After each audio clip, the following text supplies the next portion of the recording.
here today is a true stand-up cooler. Complaint that it's not working. It's obviously frozen up. Got the fan motors hitting ice. What do you know? Someone has taken the coil sensing temperature controller out of the box and put in an air sensing one, which is a problem. Now this would work if they installed a defrost clock. So let's see what we got in here. From the looks of it, it doesn't look like they installed a defrost clock, so don't know if that's the only problem. We're gonna check it out and see. Definitely no defrost clock in there.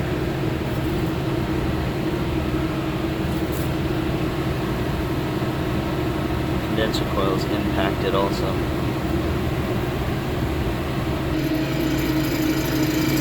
Looking at the big picture, the door tracks are broken. Missing right here.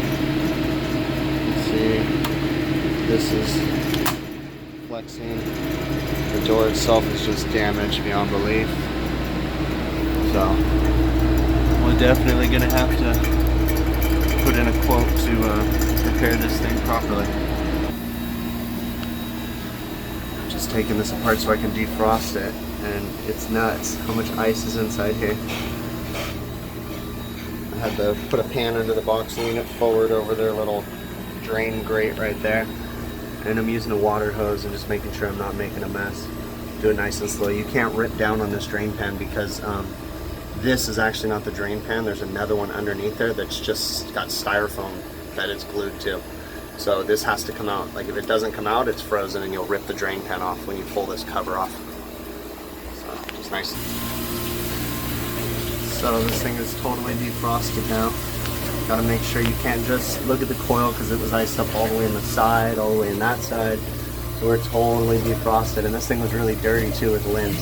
So they're obviously having a door closing issue.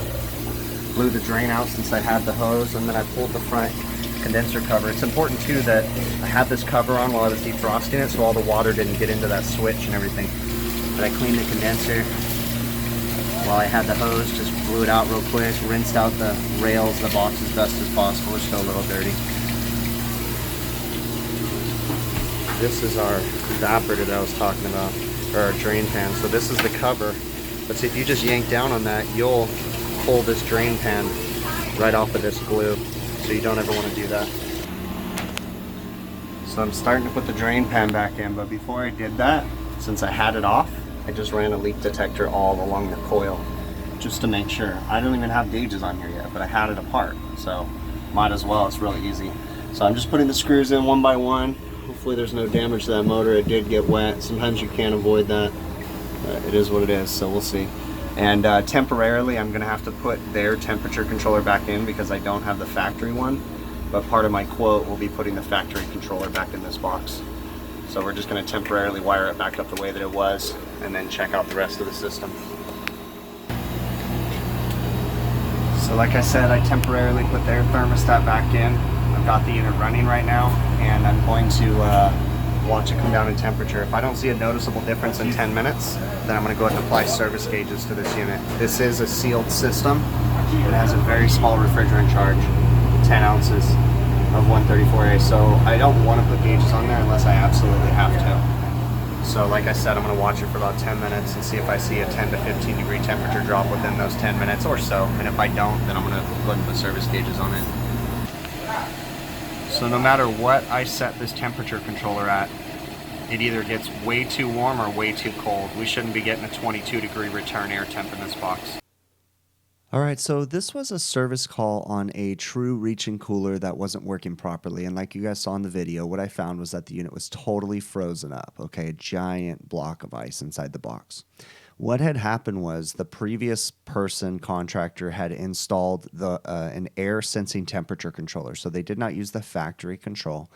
And when they did that, they did not install a defrost clock, okay? So these true reach-ins, if you don't already know, they come factory installed with a coil sensing temperature controller.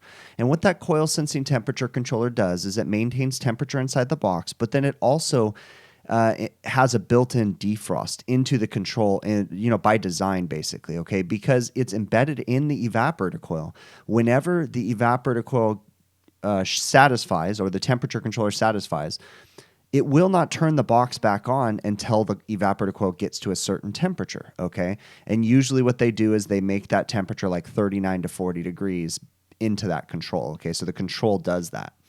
Because it's embedded in the evaporator coil, it's sensing more of an actual evaporator temperature versus just a box temperature, okay? So when the previous contractor had installed the air sensing temperature controller, the aftermarket control, it worked, but it didn't have any defrost anymore, okay? And then on top of that, the box, the door does not close on its own on the box, and that was causing, warm air to intrude into the box and aided in the unit icing up, okay?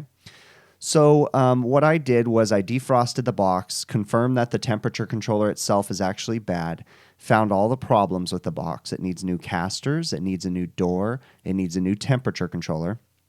And I submitted a quote to the customer. So once they approve that, we'll go back out. We'll put a new, put everything back on the box and get it operating back to factory specs, okay? On this particular one, I did not see a need to put service gauges on it because it actually came down to temperature. So, we'll just keep an eye on it, and that's pretty much it, okay? Right now, you should see some other channels that I recommend you guys check out, popping up around me. Check those channels out. Consider subscribing to them. And then as far as my video goes, I just want to say thank you for taking the time to watch it, and leave me some feedback down in the comments, okay? And I will see you guys on the next one.